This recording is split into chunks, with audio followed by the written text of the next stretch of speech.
Bonjour à tous. Aujourd'hui, je vais vous lire La Reine des Neiges. La joie et le bonheur règnent au royaume d'Arendelle. Les nuits sont magnifiques grâce aux aurores boréales qui illuminent le ciel. Mais le roi et la reine cachent un lourd secret. Ils s'inquiètent pour Elsa, leur fille aînée. L'enfant a le pouvoir de tout transformer en glace et de faire venir la neige, même en été. Leur fille cadette, Anna, adore sa grande sœur. Les deux petites aiment beaucoup jouer ensemble au milieu de toute cette neige.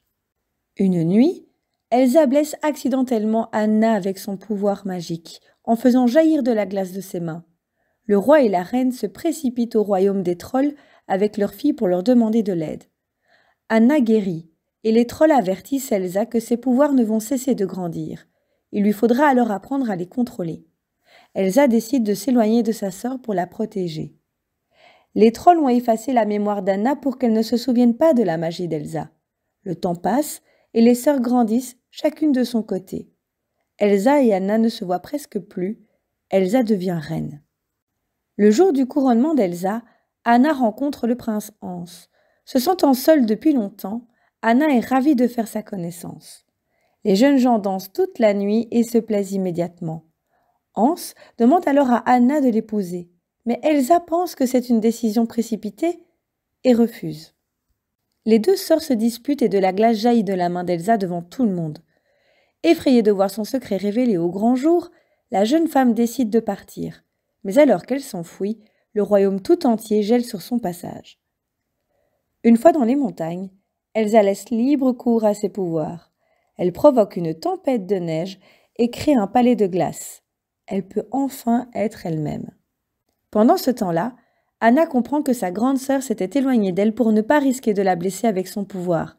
Mais maintenant que son secret est révélé, elles peuvent enfin être ensemble.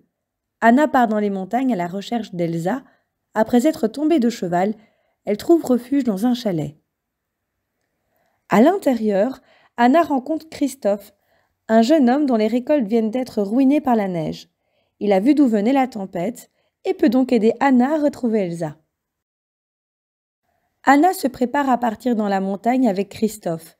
Sven, le renne de Christophe, fait partie du voyage. En gravissant la montagne, il découvre un magnifique paysage enneigé. Tout est recouvert d'une glace brillante. Anna et Sven rencontrent Olaf, un petit bonhomme de neige créé par Elsa. Il est très content d'apprendre qu'Anna veut retrouver sa sœur et faire revenir l'été, car il adore la chaleur. Il accepte alors de conduire les trois amis jusqu'à Elsa. Arrivé au sommet de la montagne, il découvre son splendide palais de glace. Anna demande à Elsa de revenir au royaume d'Arendelle, mais cette dernière refuse. Elle a peur d'être rejetée et de blesser quelqu'un. Les deux sœurs se disputent. Sans le vouloir, Elsa envoie de la glace sur Anna et la blesse à la poitrine. C'est alors qu'Elsa crée Guimauve, un bonhomme de neige bien plus grand qu'Olaf. Il est effrayant et s'occupe de faire fuir Anna, Christophe et Olaf de la montagne.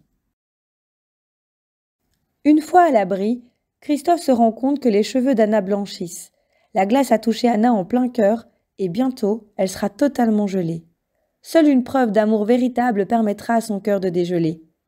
Olaf et Christophe décident aussitôt de ramener Anna à Arendelle, espérant qu'un baiser de Hans pourra briser le sortilège. Mais pendant ce temps, Hans, inquiet pour Anna, a lancé des hommes à la recherche de la jeune femme. Mais c'est Elsa qu'il trouve en premier. Il la ramène à Arendelle et l'enferme dans un donjon, convaincu qu'elle est dangereuse. Cependant, ils ne lui veulent aucun mal. Christophe et Anna arrivent à Arendelle, mais Hans refuse d'embrasser la jeune femme. En réalité, il ne l'aime pas. Il voulait seulement régner sur le royaume d'Arendelle. Anna est désespérée, mais Olaf comprend que Christophe est amoureux d'elle. Le baiser du jeune homme pourrait la sauver.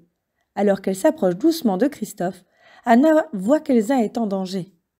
Hans s'apprête à frapper Elsa avec son épée. Anna se jette alors devant lui pour sauver sa sœur. Au même instant, Anna se transforme en glace et l'épée se brise contre son corps gelé. Elsa prend Anna dans ses bras et pleure. Soudain, l'amour qui unit les deux sœurs rompt le sortilège. Elsa lève les bras vers le ciel et toute la glace disparaît. L'été revient sur le royaume d'Arendelle. Le peuple d'Arendelle accueille Elsa avec joie. Christophe reste aux côtés d'Anna. Les deux sœurs sont à nouveau réunies et heureuses. Quant à Olaf, un petit nuage de neige au-dessus de la tête lui permet de rester bien au frais. Nous sommes arrivés à la fin de cette histoire.